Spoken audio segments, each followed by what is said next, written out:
Alors, bienvenue dans cette vidéo sur la chaîne YouTube Mathématexo. Donc, cette chaîne a récemment fait l'objet d'un changement de nom. Je trouve que ce nom est plus universel et mieux. Dites-moi ce que vous en pensez en commentaire. Mais voilà, c'était mon avis. Donc, dans cette vidéo, nous allons essayer de trouver les racines d'un polynôme du second degré grâce à la méthode de la racine évidente. Donc, vous allez voir ce que ça veut dire dans cette vidéo. Et je pense que je ferai une autre vidéo pour une autre méthode pour calculer justement les racines d'un polynôme de degré 2 ou de second degré. On peut dire la même chose, c'est la même chose. Grâce aux discriminants notamment, mais ce ne sera pas l'objet de cette vidéo aujourd'hui. Donc, trouver les racines d'un polynôme du second degré. Donc, je vais vous donner un polynôme qui s'appelle donc P de x est égal à 2x au carré moins x moins 6. Donc ici, j'écris des grands x, on peut écrire des petits x, etc. On s'en fiche. Ici, c'est pas la question. Donc, pour chercher les racines d'un polynôme du second degré, donc on va d'abord... De toute façon, même si vous utilisez la technique du discriminant, je vous conseille toujours d'essayer par la méthode des racines évidentes, c'est-à-dire de regarder quelles sont les racines qui pourraient marcher entre moins 3 et 3 généralement. Parce que si on trouve directement la racine grâce à ça, on n'a pas à s'embêter avec un calcul de discriminant où on peut faire des erreurs et qui plus est des erreurs bêtes parfois, sachant que c'est pas toujours des erreurs bêtes parce que parfois les calculs sont très longs et difficiles, donc autant se les épargner en faisant la technique de la méthode de la racine évidente. Donc ici, on va tester entre moins 3 et 3 chaque solution pour voir si ça marche. Et aujourd'hui, je vous ai donné justement un polynôme où ça marche, puisque évidemment, c'est l'objet de cette vidéo. Donc on va commencer par moins 3, donc P de moins 3. Donc c'est égal à 2 multiplié par moins 3 au carré, moins 3, moins 6. Donc ça, c'est égal à 2 multiplié par 9, donc 18. Moins 3, donc plus 3, moins 6. Donc ça, c'est égal à 15. Donc 15 est différent de 0. Donc moins 3 ne marche pas. Maintenant, on va essayer P de moins 2. P de moins 2. Donc P de moins 2, c'est égal à 2. Multiplié par moins 2 au carré, moins 2, moins 6. C'est égal alors à 2 fois 4, donc 8. Plus, eh bien, moins 2, donc plus 2, moins 6. Donc c'est égal à 10 moins 6, c'est égal à 4. Donc c'est différent de 0. Encore une fois, ça ne marche pas. Maintenant, je vais essayer P de moins 1. Donc P de moins 1, c'est égal à 2 multiplié par moins 1 au carré, moins 1, moins 6. C'est égal alors à 2 fois 1, donc 2. Moins 1, donc plus 1, moins 6. Donc c'est égal à 3 moins 6, c'est égal à moins 3. Donc ça, c'est encore différent de 0. Donc ça ne marche pas. Ensuite, je vais essayer avec P de 0, évidemment, parce que 0 peut être une racine. On l'oublie souvent, mais 0 peut être une racine. Donc P de 0, c'est égal donc à 2 multiplié par 0, moins 0, moins 6. Et donc ça, c'est égal directement à moins 6, qui est différent de 0 ici. Ensuite, P de 1, donc c'est égal à 2 multiplié par 1 au carré, donc je vais l'écrire, mais ça change rien. Moins 1, moins 6, donc c'est égal à 2 moins 1, moins 6, donc 2 moins 7, c'est égal à moins 5. Donc ça, c'est encore différent de 0. Ensuite, P de 2, donc j'espère que ça va marcher. Donc P de 2, c'est égal à 2, multiplié par 2 au carré, moins 2, moins 6. Donc c'est égal à 2 fois 2 au carré, c'est-à-dire 2 fois 4, donc 8, moins 2, moins 6. Et donc ça, c'est égal à 8, moins 8, donc c'est égal à 0. Donc on note ici que 2 fonctionne, donc je vais faire comme ça, 2 fonctionne. Et je vais essayer avec 3 au cas où. Donc P de 3, c'est égal à 2 multiplié par 3 au carré, moins 3, moins 6, donc c'est égal à 2 fois 9, c'est-à-dire 18, moins 3, moins 6, donc moins 9, donc ça c'est égal à 9, et donc c'est différent de 0 ici. Donc on remarque que 2 est une racine évidente, donc généralement, vous pouvez regarder les 6, mais généralement c'est souvent entre moins 2 et 2, ici j'ai pris un petit peu plus large au cas où. Donc on se rend compte que 2 est une racine évidente. Alors comment faire pour trouver la seconde?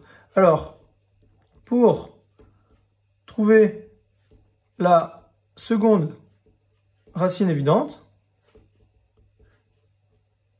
eh bien, on va utiliser une technique qui est que x1, x2, donc la première racine fois la deuxième, c'est égal à c sur a. Donc ça, c'est une technique très importante et très utile et qui peut surtout vous permettre de vous faciliter les choses. Donc je vais remontrer ici le polynôme.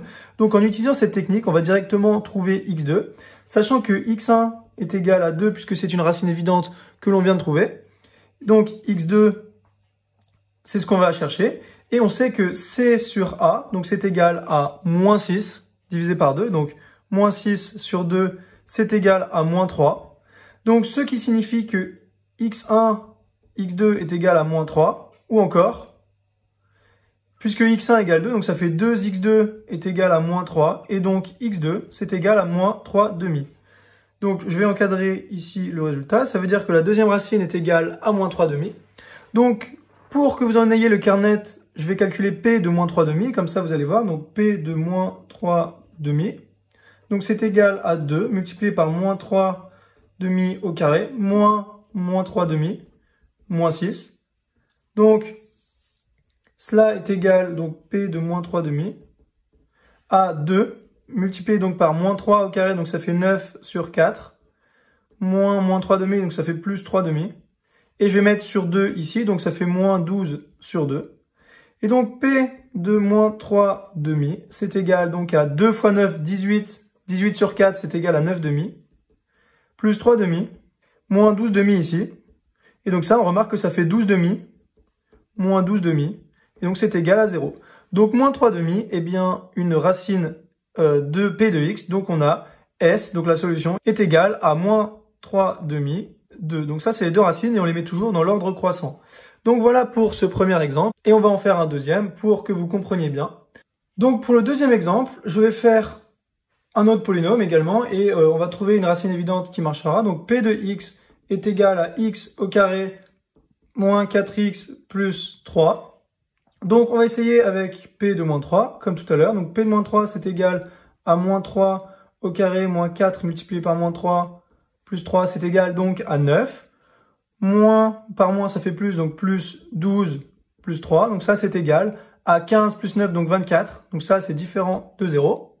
Ensuite, on a P de moins 2, donc c'est égal à moins 2 au carré. Moins 4 multiplié par moins 2 plus 3. Donc, ça, c'est égal à 4, plus 8, plus 3. Donc ça, c'est égal à 7 plus 8, ça fait 15. Donc différent de 0, encore une fois. Donc moins 2 et moins 3 ne sont pas des racines évidentes pour l'instant.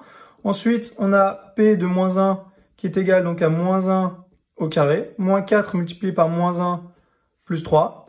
Donc ça, c'est égal à 1. Plus 4 plus 3. Donc c'est égal à 8. Donc ça, c'est différent de 0 encore une fois. Donc ça ne marche pas. Ensuite, on a P de 0 qui est égal à 0, moins 4 multiplié par 0 plus 3, donc c'est égal à 3. Donc c'est différent de 0 encore une fois. Donc 0 n'est pas une racine évidente, n'oubliez pas de l'essayer aussi. Et généralement 0 est plus fréquent que le reste, donc commencer par 0 peut ne pas être une mauvaise idée. Donc après 0, on va calculer P de 1. Donc P de 1, c'est égal à 1 au carré, moins 4 fois 1 plus 3, c'est égal à 1, moins 4 plus 3, et donc ça fait 0. Donc 1 fonctionne. On va quand même continuer jusqu'à 3, donc, parce que dans le doute, on peut avoir les deux racines qui sont des racines évidentes. Donc ensuite, on a P de 2 qui est égal à 2 au carré, moins 4 multiplié par 2 plus 3. Donc ça, c'est égal à 4, moins 8 plus 3. Donc ça fait 7 moins 8 égale moins 1. Donc c'est différent de 0 une nouvelle fois. Et on a enfin P de 3 qui est égal à 3 au carré, moins 4 multiplié par 3 plus 3. Je ne sais pas pourquoi j'ai mis une parenthèse, mais c'est pas grave. Donc ça fait 9, moins 12 plus 3. Et donc, ça fait 0. Donc on remarque ici que 3 est également une racine évidente, donc fonctionne.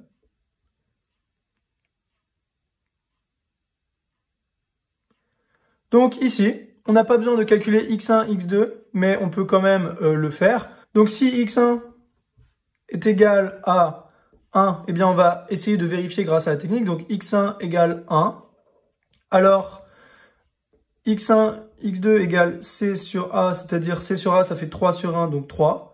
Donc x1, x2 égale 3. Si x1 égale 1, ça fait x2 égale 3. Donc on retrouve directement la deuxième racine.